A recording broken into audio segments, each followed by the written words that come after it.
बगल वाली लड़की से बोला प्यार वाली लड़की से बोला प्यार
सुना था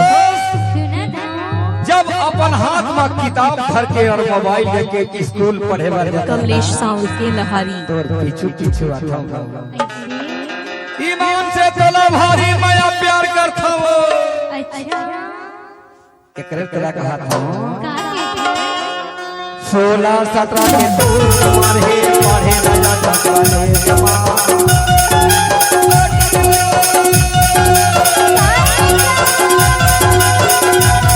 16-17 के दूर तुम्हारे पढ़े न जाता काले जमा दिन रात तोरे फोटो लगेगा उधार के आपन दिन रात तोरे फोटो लगेगा उधार के आपन 16-17 के दूर तुम्हारे पढ़े न जाता काले जमा सुना था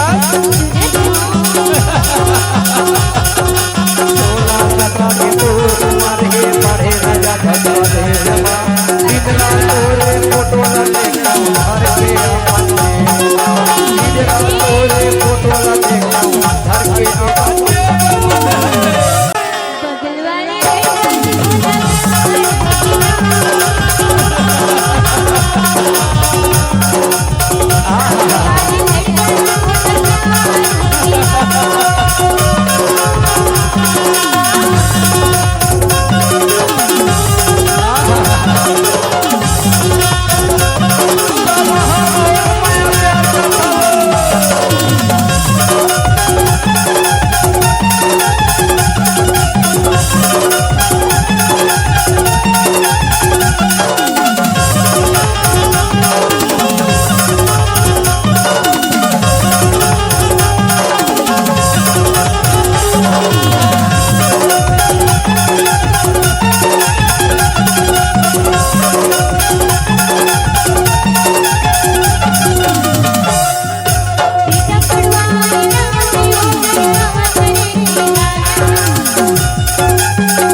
सुंदर